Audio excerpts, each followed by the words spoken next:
I am still in St. Michael's Cathedral here, and you see the banner right here.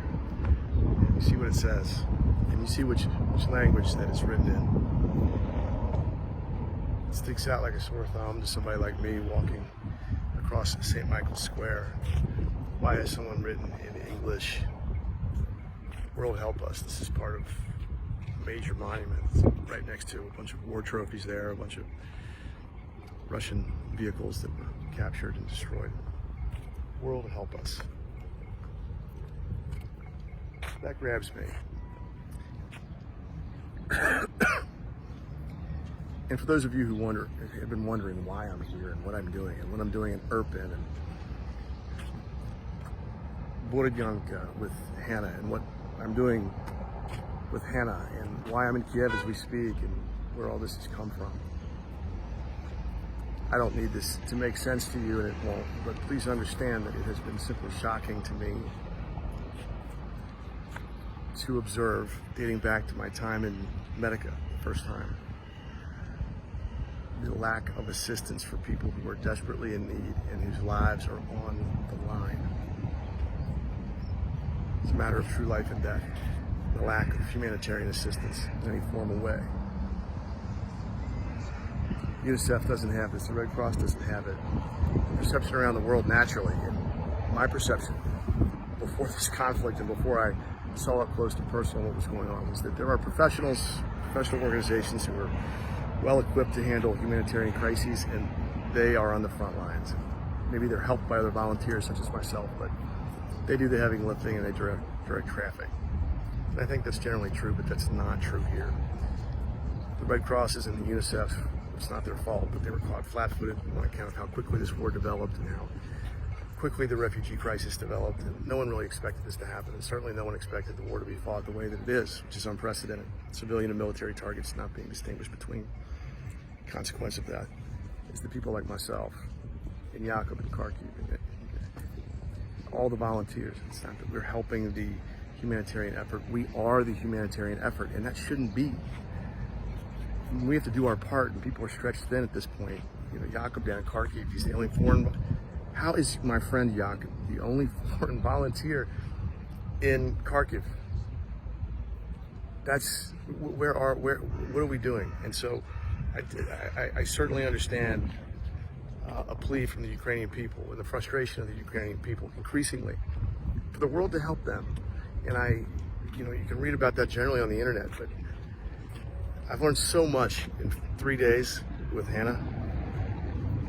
I've learned so much in the course of our friendship, which dates back only to March, and before 3 days ago consisted only of a 15-minute chance encounter in a refugee camp, the statistical probability of which is 0 to none.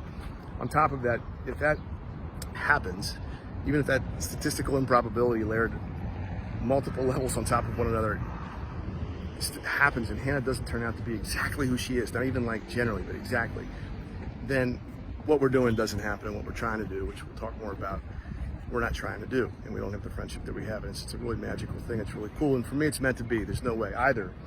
You have about 100 to 125, I think we counted once, statistical improbabilities that are all coincidences, every single one of which has to be the case in order for us not to be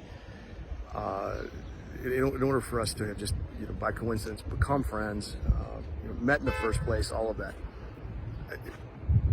Maybe, or there's something bigger at play. Forgive me for thinking that there's something bigger in play, and that's why I'm standing and visited this morning St. Michael's Cathedral to pay my respects and ask for his guidance, as this is a very difficult, faith-based, heartfelt journey of learning and success after failures that are corrected. And I'm delighted to have a partner now in that process in the form of Hannah. And Hannah is in fact the primary driver here. It's my job to support her. So in any event, how can it be that a suspended Kentucky lawyer in Kyiv can be the person that Jakub,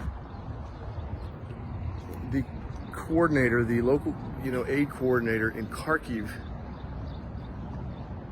the second largest Ukrainian city, under siege. How can it be that Jakub is the only person there and that his call for help comes to, I'm sure among other people, but the fact that I'm on this roster is ridiculous, a suspended Kentucky lawyer that happens to be in Kyiv. And the problem with that is that more aid and more systemic aid is needed, a greater humanitarian effort and commitment by the bigger, agencies is necessary here. But even though it's crazy that that call comes to the suspended Kentucky lawyer, it comes with it a special commitment to do the best they can. And when Hannah takes me out to the provinces and shows me up close and personal that which I already know and that which I already saw in a different way in Medica, but which definitely has different impact when she takes me to that, to a place like this here. When I see that there are, people that are desperately in need of aid, and I talk to these people individually, the commitment, the moral commitment. I mean, what am I supposed to do? Say, well, I can't do it. I have to at least try until somebody else is. That's the commitment. So I'd really like for somebody else to try. But yeah, they need help, and that's unfortunate. Slava Ukraine.